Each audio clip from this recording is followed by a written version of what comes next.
வணக்கம் students. Next நம்ம பார்க்க போகிறது OSI செக்யூரிட்டி ஆர்கிடெக்சர், இம்பார்ட்டண்டான டாபிக். ஃபர்ஸ்ட் அதோடைய பிளாக் டயக்ராம் பார்க்கலாம். ஒரு OSI செக்யூரிட்டி ஆர்கிடெக்சர் எடுத்துட்டோம்னா 3 விஷயங்கள் இருக்குது. ஒன்று security attack, security mechanism, security service. One by ஒன்னாக டீட்டெயிலாக பார்க்கலாம். The OSI security architecture is a framework used to protect data and communication across network. இப்போ ரெண்டு சிஸ்டம் இருக்குது, நெட்வொர்க் இருக்குன்னு வச்சுப்போமே. அந்த ரெண்டு நெட்வொர்க்கில் இருக்கிற இந்த கம்யூனிகேஷன், டேட்டா சென்ட் பண்ணுவாங்க, இது எல்லாத்தையும் பாதுகாக்கிறதுக்கு தான் இந்த ஆர்கிடெக்சர் இருக்குது. It follows the OSI model which divide the network functions into 7 layers. So அந்த நெட்வொர்க்குன்னு நிறைய ஃபங்க்ஷன்ஸ் இருக்கும், அது எல்லாமே 7 லேயராக பிரிச்சிருப்போம். அந்த 7 லேயரை பற்றியும் டீட்டெயிலாக படிக்கலாம். Each layer can have its own security features. So ஒவ்வொரு லேயருக்கும் ஒரு செக்யூரிட்டி ஃபீச்சர் இருக்குது. அது என்ன பண்ணும், டேட்டாவை சேஃபாக வச்சுக்கும் ஒரு நெட்வொர்க்லேருந்து இன்னொரு நெட்வொர்க் சென்ட் பண்ணும்போது. So to ensure that data is kept safe while travelling across the network. நம்மளுடைய கோலே என்னென்னா, the goal is to make sure that data remains confidential, integral, available, protected from threat. So attacker யாருமே நம்ம டேட்டாவை திருடக்கூடாது, misuse பண்ணக்கூடாது, alter பண்ணக்கூடாது. இந்த விஷயங்கள்லாம் பார்த்துக்கணும். First one, security services. These are the main types of protection that can be applied to the data. So first protection பார்க்கலாம், confidentiality. Making sure that only the intended recipient can read the data. நடுவில் எந்த ஒரு அட்டாக்கரும் ஹேக்கரும் read பண்ணலன்னு insure பண்ணிக்கணும். ஓகேங்களா, confirm பண்ணிக்கணும். ஓகேங்களா, சரியான யூசர் தான் அந்த டேட்டாவை ரீட் பண்ணுறாங்களா, அதான் கான்ஃபிடென்ஷியாலிட்டி. Next, integrity. எந்த ஒரு டேட்டாவும் அழிஞ்சு போயிடக்கூடாது சென்ட் பண்ணும்போது. ஓகேங்களா, ensuring that the data is not tampered with while it is being sent. Next, availability. இப்போது நம்மளுக்கு டேட்டா ஒரு வெப்சைட்டில் கிடைக்குது, அதை யாரும் பிளாக் பண்ணிடக்கூடாது கிடைக்காம. So ensuring data and services are available and not blocked by attackers. Authentication. இப்போது ரெண்டு நெட்வொர்க் கம்யூனிகேஷன் இருக்குன்னா ரெண்டு நெட்வொர்க்குக்கும் லாகின் பாஸ்வேர்ட் தெரியும். நடுவில் யாருமே அதை அக்சஸ் பண்ணாத மாதிரி பார்த்துக்கணும். ஸோ ஆத்தென்டிகேஷன், வெரிஃபிகேஷன் ரொம்ப முக்கியம். Verifying the identity of the person or system communicating. Next, non repudiation. அதாவது ensuring that sender cannot deny sending the data. அப்போது சென்டர் ஒரு டேட்டாவை சென்ட் பண்ணுறாரு ரிசீவருக்கு, அதில் எந்த ஒரு பிரச்சனையும் இல்லாமல் மாதிரி பார்த்துக்கணும். Access control. Ensuring that only authorized user can access the data or system. So ஒரு குரூப் ஆஃப் மெம்பர்ஸ் இருக்காங்க, அவங்கக்கிட்ட மட்டும் தான் லாகின் பாஸ்வேர்டு இருக்குது. ஓகேங்களா, லாகின் ஐடி பாஸ்வேர்டெலாம் இருக்குது. அவங்க மட்டும்தான் அக்சஸ் பண்ணுற மாதிரி இருக்கணும், உள்ளே வேறு யாரும் ஹேக்கர் அட்டாக் பண்ணாத மாதிரி இருக்கணும். Next, second one, security mechanism. So என்னென்ன மெத்தட்ஸ்லாம் யூஸ் பண்ணி ரொம்ப அந்த நெட்வொர்க்கை செக்யூர்டாக வச்சுக்கலாம்.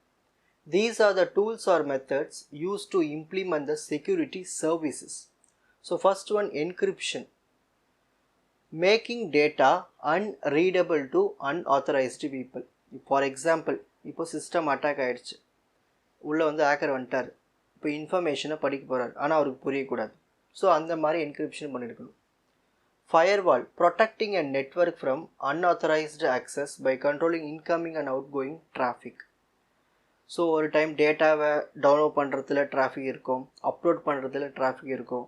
அந்த டைமில் யாராவது ஒரு அன்ஆத்தரைஸ்டு ஆக்சஸ் ஹேக்கர் உள்ள வந்துட்டார்னா அப்போ நெட்வொர்க்கை ப்ரொடெக்ட் பண்ணுறதுக்கு ஃபயர்வாலில் பயன்படுத்தணும். Next, passwords and biometrics.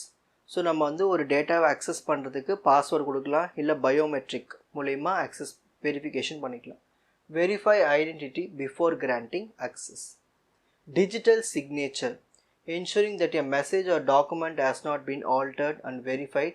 The sender உடைய ஐடென்டிட்டி சிக்னேச்சர் ஏற்ற மாதிரி அதுவும் ஒரு செக்யூரிட்டியை இங்கே பயன்படுத்தலாம். இதெல்லாம் mechanisms. Next, security in each OSI layer. So மொத்தம் 7 லேயர் சொன்னாலே அந்த 7 லேயர்லையும் என்னென்ன செக்யூரிட்டி இருக்குது. The OSI model is made up of 7 layers. Security measures can be applied at each one. ஒவ்வொரு லேயருக்கும் ஒவ்வொரு security measure. First one physical layer. The physical layer என்ன பண்ணும்னா protect பண்ணும் hardware and cables. ஓகேங்களா, from being tampered with. ஓகேங்களா, எந்த ஒரு attacker வந்தோம், அதாவது இந்த ஒரு நெட்வொர்க்கில் எந்த ஒரு பிரச்சனை கம்யூனிகேஷன் பிரச்சனை இல்லாமல் இருக்கிறதுக்கு இந்த ஹார்ட்வேர் கேபிள்ஸை முதல்ல கரெக்டாக பார்த்துக்கும். Next data link layer. அதாவது இப்போது ஒரு டேட்டா வந்து நான் வந்து இன்னொரு கம்ப்யூட்டருக்கு சென்ட் பண்ண வச்சுங்கன்னா அந்த இடையில் வந்து டிரான்ஸ்மிஷன் ஏதாவது பிரச்சனை இல்லை ஏதாவது எரர் வந்துடுச்சா இது எல்லாமே டிடெக்ட் பண்ணுறது எல்லாமே டேட்டா லிங்க் லேயர் தான். Ensuring the data sent over the local network is secure, like detecting and preventing errors in data transmission. Next, network layer என்ன பண்ணும், protect பண்ணும், ஒரு நெட்வொர்க்கை protect பண்ணும். Protecting data as it travel between different network. இங்கே ஒரு network, இங்கே ஒரு நெட்வொர்க், இங்கே ஒரு நெட்வொர்க் இருக்குது. டேட்டா 3 நெட்வொர்க்கும் போகுது, அதுக்கு இடையில் எந்த ஒரு பிரச்சனை வரக்கூடாது.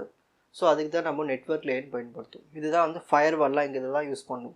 Example using firewalls or encryption. Next transport layer. அதாவது 2 கம்ப்யூட்டருக்கு இடையில் டேட்டா வந்து ட்ரான்ஸ்ஃபர் ஆகணும், பர்ஃபெக்டாக ஆகுதா, அதுக்கு சில ப்ரோட்டோகால்ஸ்லாம் பயன்படுத்துவோம்.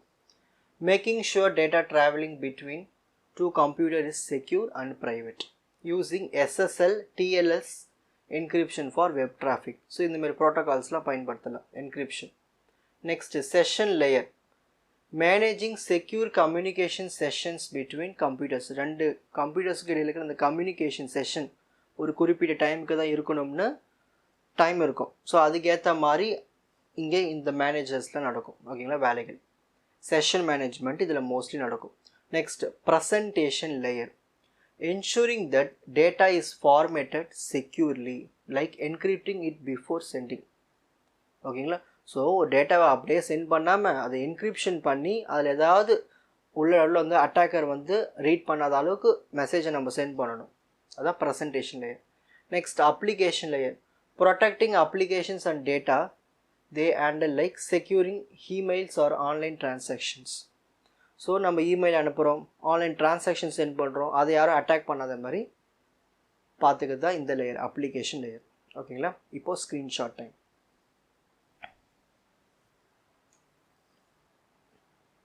ஸோ ஃபஸ்ட்டு OSI செக்யூரிட்டி ஆர்கிடெக்சருடைய பிளாக் டயக்ராம் வரையணும்.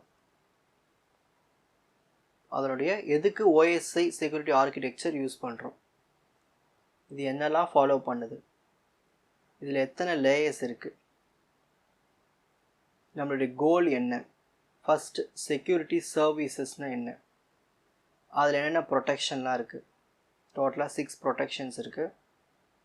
நெக்ஸ்ட் செக்யூரிட்டி மெக்கானிசம்ஸ் என்னென்ன இருக்குது, encryption, firewall, passwords and biometrics, digital signature. ஒவ்வொரு லேயர்லேயும் என்ன ப்ரொடெக்ஷன் இருக்குது, physical layer, data link layer, network layer, transport layer, session layer, presentation layer, application layer. ஓகேங்களா, உங்களுக்கு இந்த கண்டென்ட் ஈஸியாக புரிஞ்சிருக்கும்னு நினைக்கிறேன். வாட்ச் அதர் எபிசோட்ஸ் இன் த appropriate playlist. Fuji Silver Academy Strength Success Narrative. வணக்கம்.